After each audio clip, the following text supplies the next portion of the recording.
History Spotlight, brought to you by HEC Media and the Missouri Historical Society. Hello, I'm Dr. Jody Sowell, president of the Missouri Historical Society in St. Louis, and this is History Spotlight.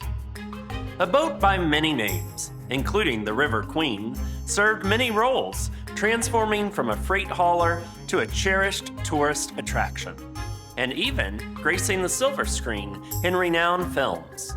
Public historian Adam Kloppe tells the story and reveals how it found its demise in St. Louis.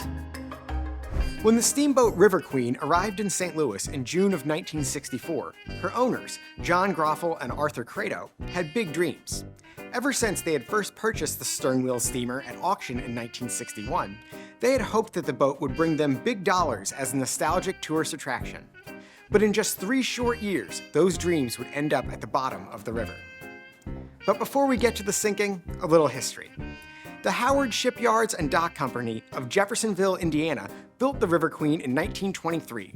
But when she was constructed, she had a different name, the Cape Girardeau, and she operated mostly carrying passengers and freight on the Ohio and Mississippi rivers. Then, in 1935, she was sold and got a different name, the Gordon C. Green.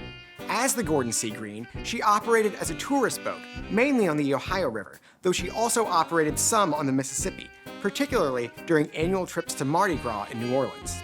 She became a movie star as well, appearing in 3 films, most notably 1939's Gone with the Wind. But just because the Gordon C. Green was a movie star didn't mean her career was going well. By 1951, she was out of service, and in 1952 she was sold again. Over the next decade or so, she'd undergo several name changes as different owners attempted to make the ship into a popular tourist attraction, restaurant, or nightclub in places like Owensboro, Kentucky, and Bradenton, Florida. Finally, in 1961, now going by the name River Queen, the steamer was sold to John Groffel and Arthur Credo, who had plans to fix her up and turn her into a nostalgia-themed restaurant, museum, and gift shop.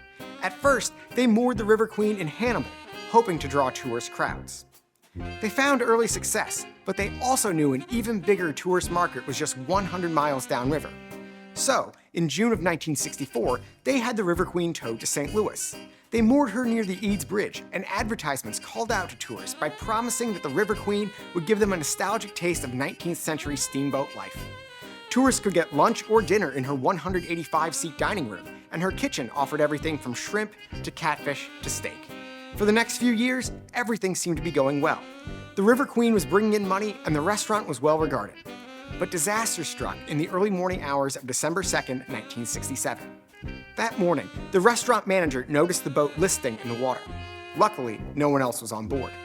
Groffel and Credo arrived shortly thereafter and could only watch as the waters rose over the second deck. The River Queen was sunk. To this day, no one knows why. The ship was scrapped, but parts of her steel hull can still be seen on the riverfront when the water is low. Instead of nostalgia for the past, her rusted hull offers us a reminder of how dangerous and powerful the river remains. Next week on History Spotlight, the border dispute known as the Honey War. To learn more about the Missouri Historical Society, visit mohistory.org.